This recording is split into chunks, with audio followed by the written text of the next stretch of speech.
everyone. Welcome back to See and Free Studio. So glad to have all of you here. And I'm really glad to introduce you to my next guest. She's the co-founder of MONROW. And after working for renowned fashion stylist Jessica Pastor, Michelle started styling editorials, music videos, television shows. She is the visionary behind the brand. She noticed a void in fashion for good quality, timeless clothing, and then used her technical knowledge, her design, and her personal intuition to experiment with different fabrics and create a line that everyone covets. She's very involved in every aspect of the design process and production process of her clothing. And so she not only leads a business, but she also leads a household with her husband, Gabe, and her 4 kids. Please welcome Michelle Wenke.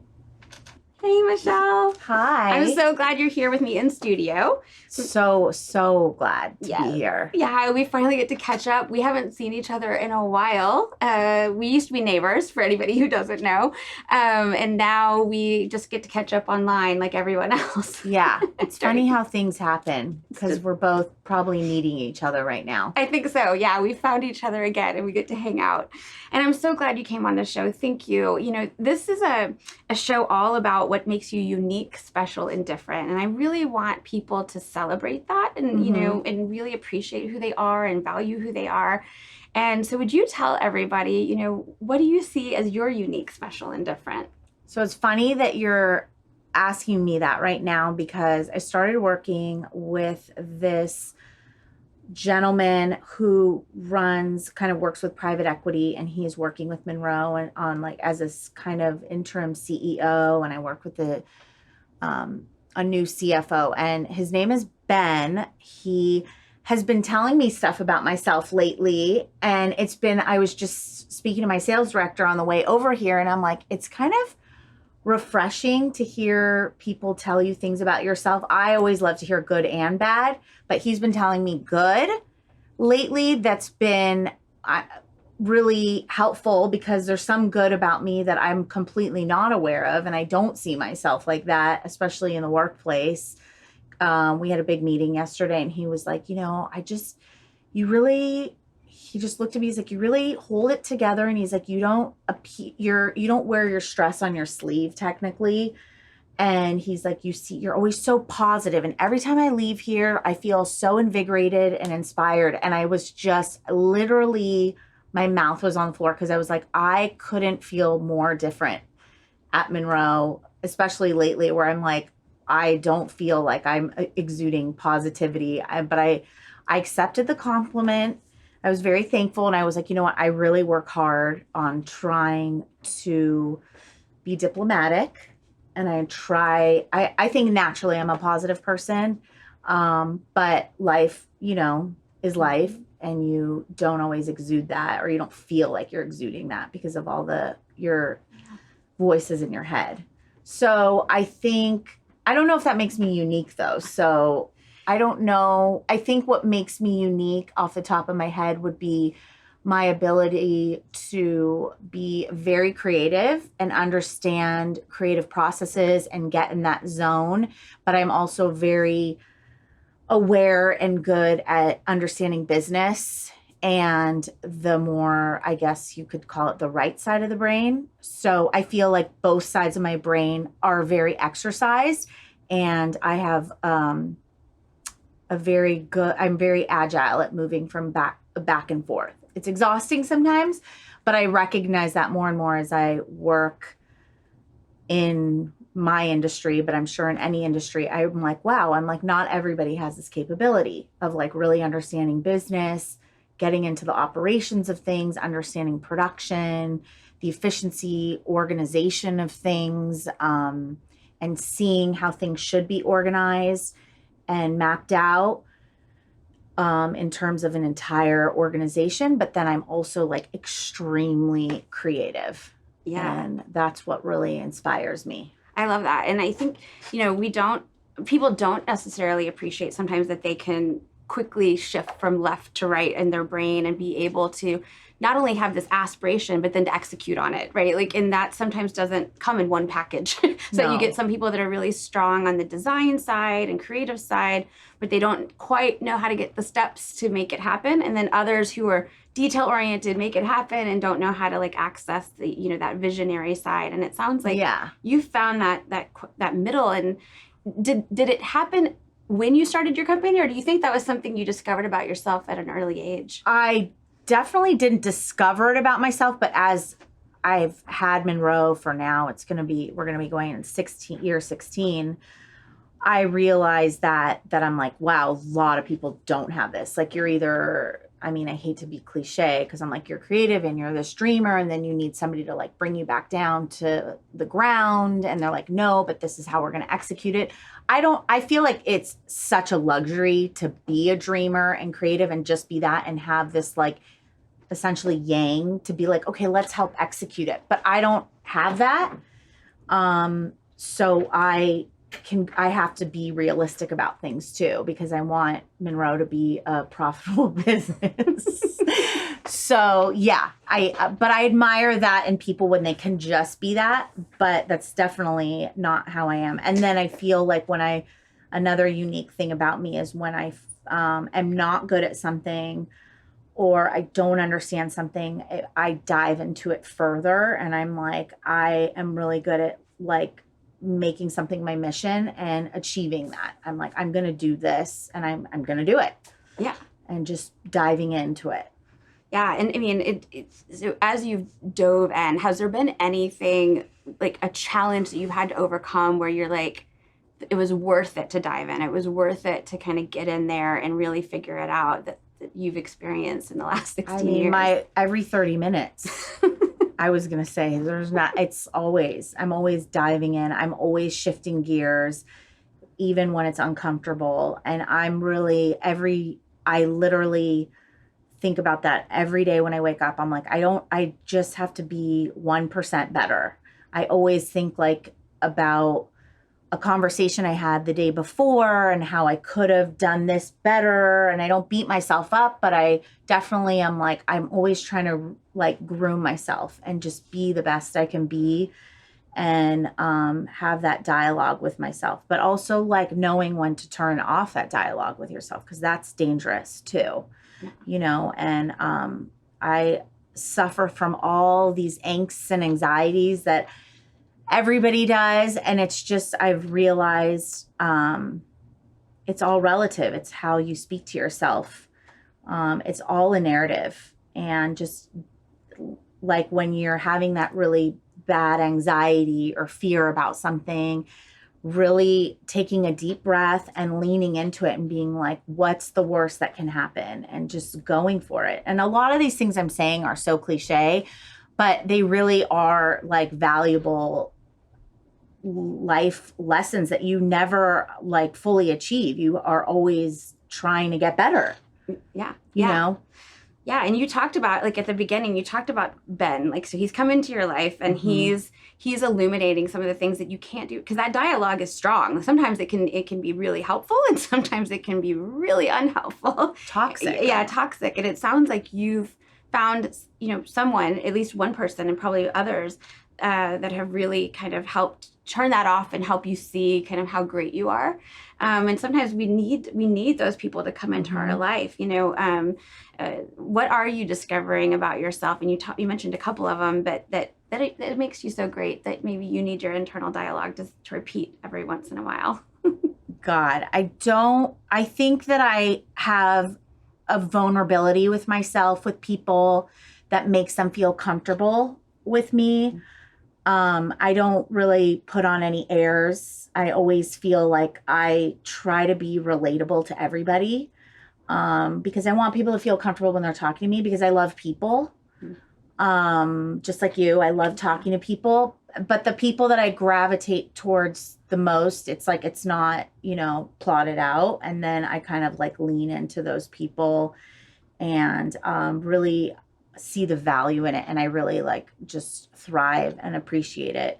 Gabe, my husband, has been really good in making me realize how important coaches are and these kind of people that act as coaches in your life and how it only enhances you. And then also watching things like The Last Dance with Michael Jordan, those kind of things were very eye-opening to me because I don't really watch any TV, but where I'm like, you can be this elite athlete, but you always need a coach. Mm-hmm. And not being so like poo-pooing that anymore, where I didn't come from that like mindset. I was like always like, oh, you can do it yourself. You have to do it yourself. And then my business partners kind of like roll up your sleeves, like just do it. You know, we can do this ourselves. But then I realized that that's not the way. That's not the only way. And everybody thrives off different things. And I really learned it the most when I hired a sleep coach, which I'd never even dreamed of because I have 4 kids. My first 2, I never had any like night help, did it all myself.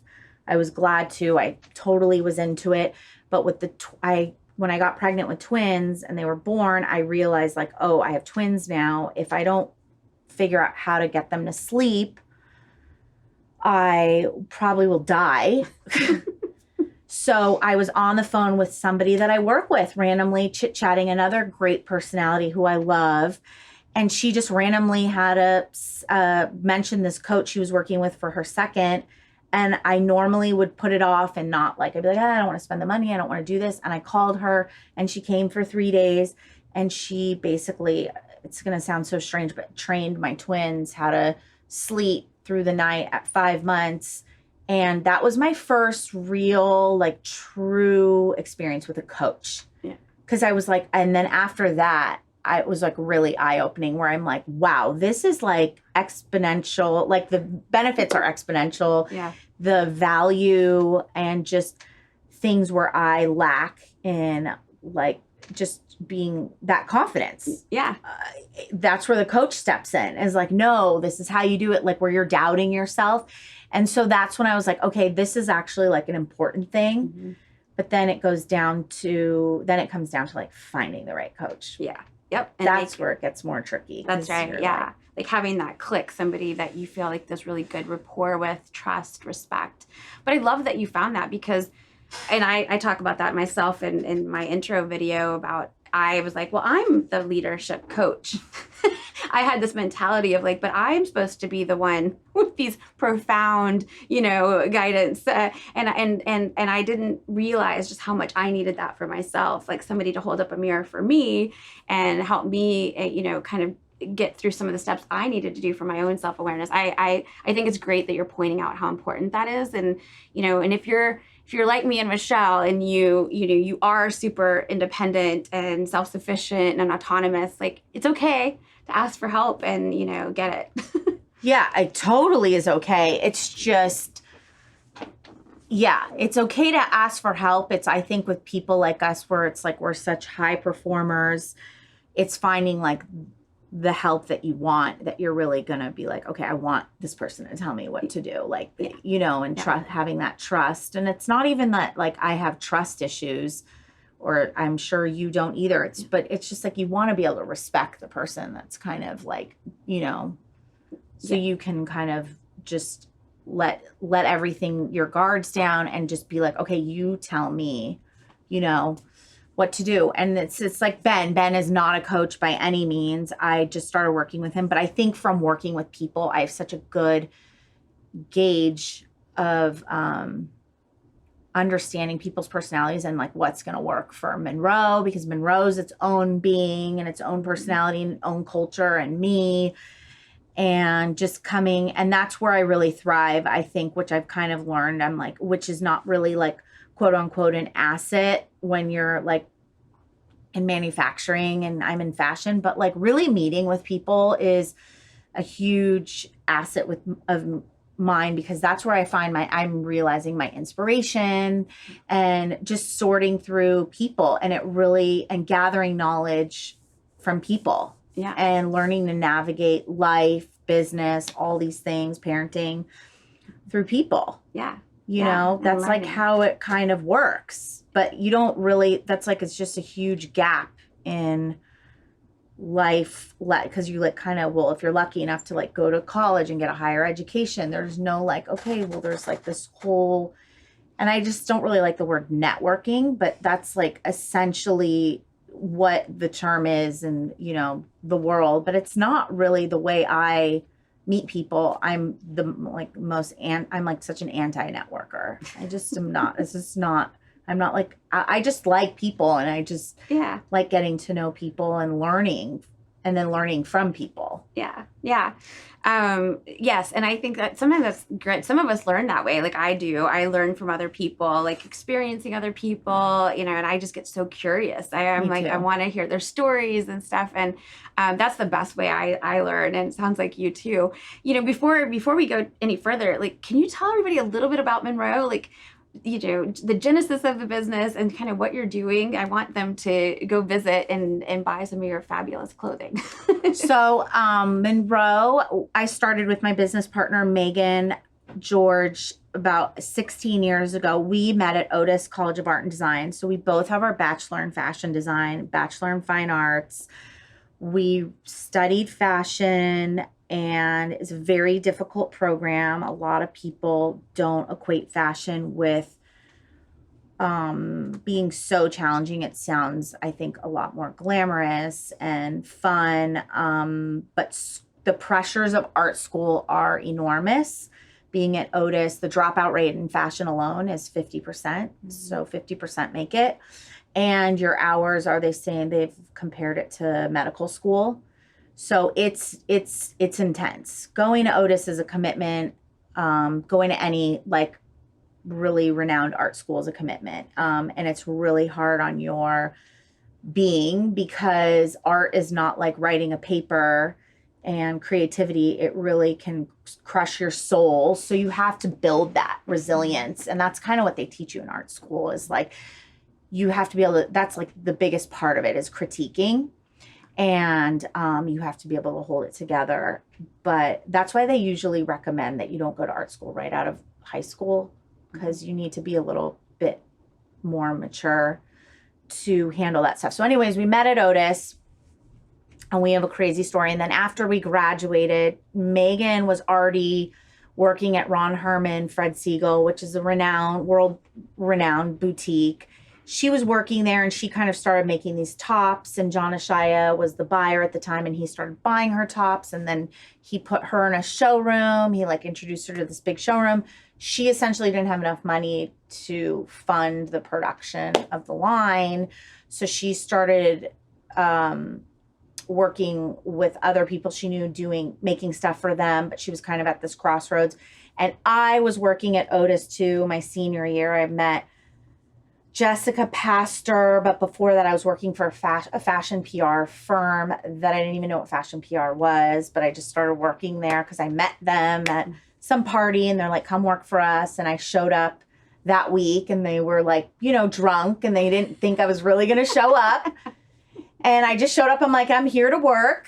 And they're like, oh. And so I started working in fashion PR, and I started working with these amazing designers like Rick Owens and Roland Murray and Lorraine Schwartz, and met all these amazing people. And one of them was Jessica Pastor, who was this big celebrity stylist before it was very famous. So I didn't really know what fashion PR was, and I didn't really know what celebrity styling essentially was. I knew people like got dressed, and it was done like professionally, but then I just wanted to be around the clothes and see how they were made.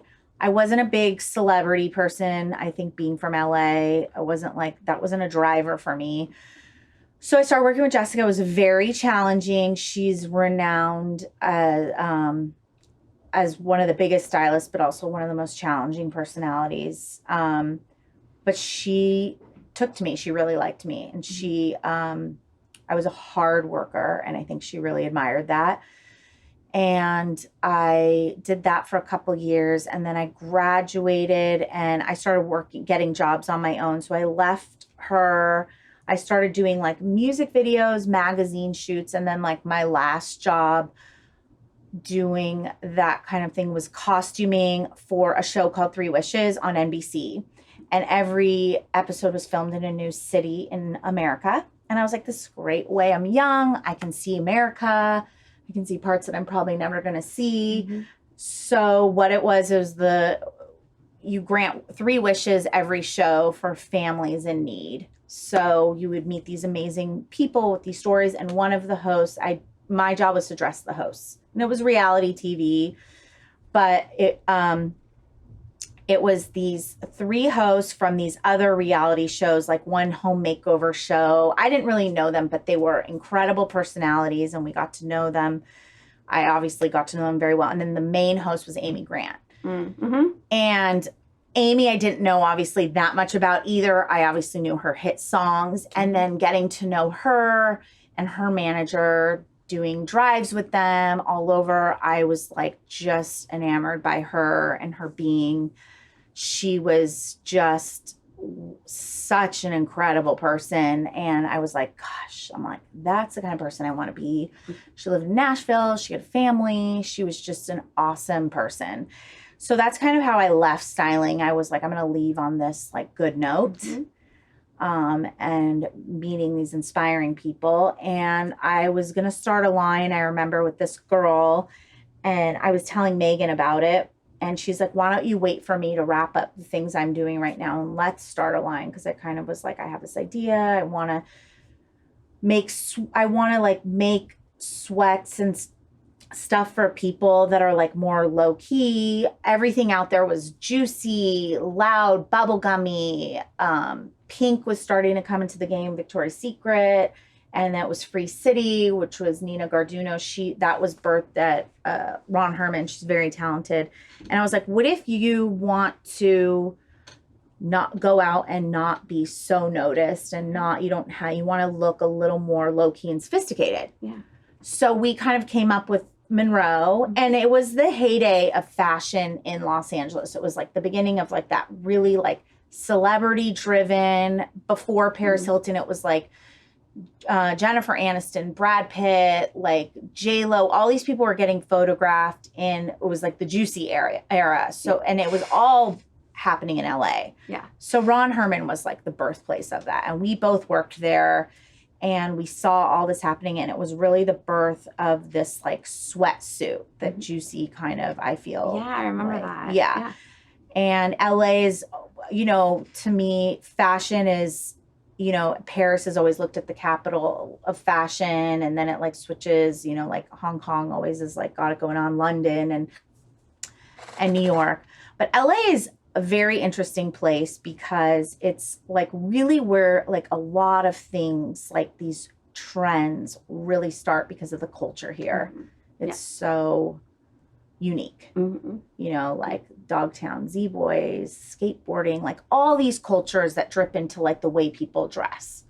So that's like this whole sweatsuit thing that people didn't really, they were like, now it was becoming so popular because of the paparazzi, and that's just the Starbucks thing and just going to get coffee in your sweatsuit. Yeah.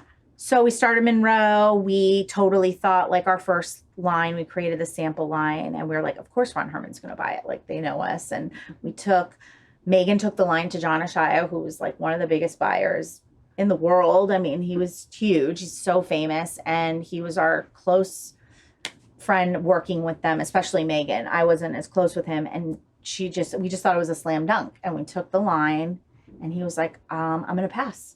And we were like, whoa, we weren't expecting that. Yeah.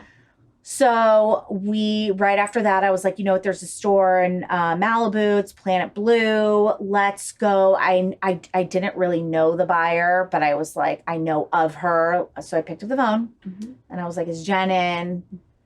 And she was super nice, made an appointment, put the line in our trunk, drove out to Malibu, showed her the line. That's when we got our first order. It was $1,200. And we just kept like kind of working like that for a little bit. And then we like got a proper wholesale showroom and just kept moving forward. And it's a completely different business today. I mean, we still have a pretty big wholesale business, but now e-commerce is part of our world. So much has changed. So we have a big e-com business, which is about half our business, and then our wholesalers, which are like Neiman Marcus, Bloomingdale's, Saks, and then like 300, 400 active like boutiques that we sell to, specialty stores. And yeah, it's year 16. We make all our clothes in-house. We don't sew them in-house, but it's all designed in-house. And then we manage all the production. So we're technically designers, but we're also manufacturers, which is a beast in itself. Yeah. So we are, once we get all our orders, we are responsible. We order all our raw materials and all that and get going from there. And it's very fast-paced industry. There's like about 100 new SKUs a month. I tell people this and they're just like, what? Yes. And then you have to multiply colorways and sizes. So it's a pretty large operation. And it moves fast. You're shipping. People want new merchandise every month, essentially. Yeah. It's not like the old way was like this like idea of like 4 seasons a year, but really in our industry, we call it deliveries. And every month we ship a new delivery. Yeah. I mean, we even at one point were shipping in the mid-month and the end of the month. Yeah, that's crazy. I do know that because I'm a subscriber to the ads when new stuff come out, and you have been putting stuff out, especially I'm guessing this year too. People wanting comfortable clothes, and I mean it's been a crazy year. And you also have a storefront, right? Is it still in Venice? So we used to have a couple storefronts, and thank God before COVID hit, we closed all our retail stores. Okay. Yeah, a lot of them were pop-ups, and then we decided to close our Venice store and hone in. And as you know, like with business, you're always trying to strategize where to put your efforts and your focus. So we were kind of like, okay, we're not going to go down this route right now. And it was just like the perfect timing. Thank God I didn't have retail stores. Yeah. A lot of people, unfortunately, kind of came to that awareness, like how important e-com was during this. And so it's good that you guys were already there. And for anybody who wants Monrow clothing, you can go to monrow.com. So please do. MONROW. It'll be in there. And check out Michelle's designs and production. I mean, it's super impressive. I was super impressed when I found out my neighbor was the co-founder of Monrow. And so I'm super excited for you. This is the point in the show, Michelle, where we do a random question. Okay. And so you get to pick 1 through 25, and then I'll tell you what the question is. So what number would you like? 7. Okay, number 7. Ooh.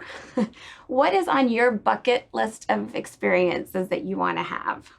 What's one thing? I would like to at one point live in Hawaii. Ah, what part do you have? Hawaii. Yeah? Yeah.